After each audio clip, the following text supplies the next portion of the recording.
Pouvez-vous dire véritablement que votre amour aujourd'hui pour le Seigneur, pour la Bible, pour le peuple de Dieu a augmenté par rapport au premier jour de votre salut? Cela en est-il ainsi? Par exemple, des couples font preuve de beaucoup d'amour dans le premier mois de leur mariage. Ils travaillent ensemble, ils s'assoient ensemble. Mais 3 mois après, ils sont fatigués l'un de l'autre. Le mari regarde dans une direction, la femme dans une autre. Ils passent toute une soirée à la maison, assis, sans parler. Bien qu'avant leur mariage, ils ne pouvaient s'arrêter de parler. Maintenant, après 3 mois, ils se comportent comme des muets. L'amour a progressivement diminué et le résultat en est un foyer malheureux.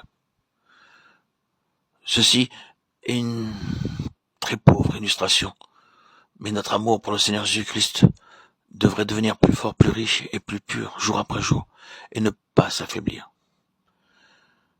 Il nous faut ressentir le même amour pour les nôtres. Certains sont dans les ténèbres et ne connaissent pas leur chemin et ne savent pas qu'ils sont responsables de leur comportement.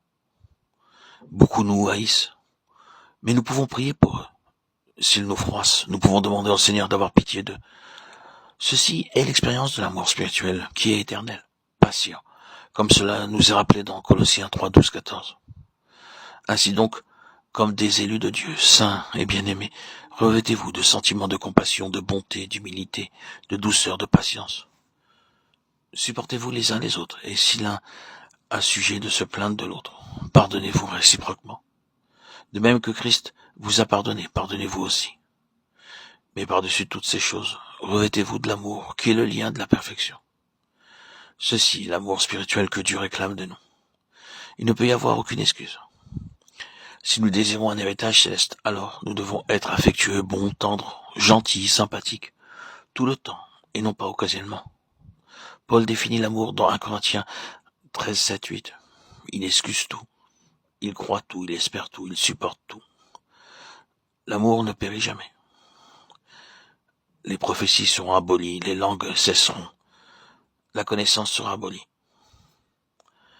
Nous avons connu l'amour en ce qu'il a donné sa vie pour nous. Nous aussi, nous devons donner notre vie pour les frères. 1 Jean 3, 16.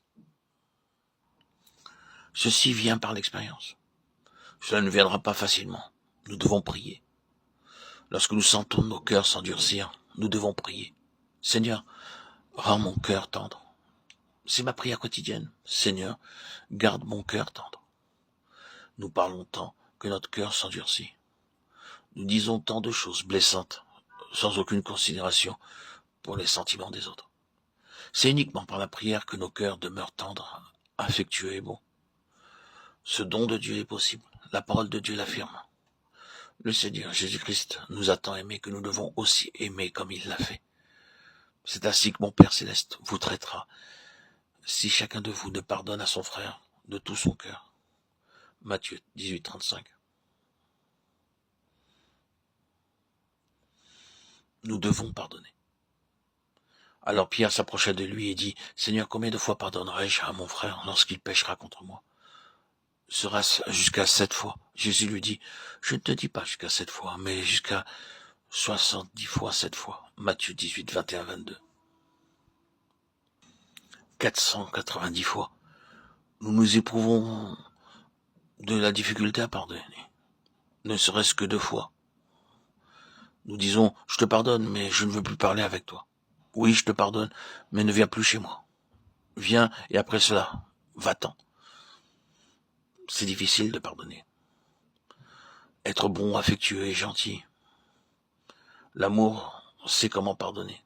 Voilà ce que nous demande le Seigneur. Voilà ce que l'Esprit Saint nous pousse à avoir comme attitude. S'il nous a pardonné, pourquoi ne nous pardonnerions-nous pas les uns les autres? C'est pourquoi aimer et pardonner les autres est la première expérience fondamentale lorsque nous devenons un vainqueur, car nous ne pouvons pas vaincre simplement par de longues prières et par les jeûnes.